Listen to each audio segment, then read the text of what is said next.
আমি একটা মিথ্যাবাদী লাঠালি গল্প শুনি। এক দেশে ছিল একটা লাঠাল, সে মাঠে গরু চলাচ্ছে যেত।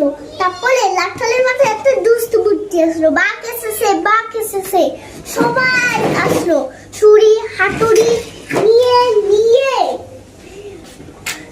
আর এসে দেখলো কোনো বাঘ নেই। তারপরে লাঠাল হাসলো, তারপর গ্রামবাসীরা আবার চলে গেল। তারপরে লাঠাল আবার বল বাঘ এসেছে, সবাই হাতুড়ি ছুরি নিয়ে আসলো। তারপরে দেখো গরু বাঘ নেই, লাঠাল আসলো, একদিন সত্যি বাঘ আসছে। তারপরে বাঘটা লাঠালে ধরে নিয়ে গেল, কিন্তু কেউ আসলো না। আমার গল্পটা পুরালো, নটি দশটা মুড়ালো। গল্পটার মানে কি বলে দাও?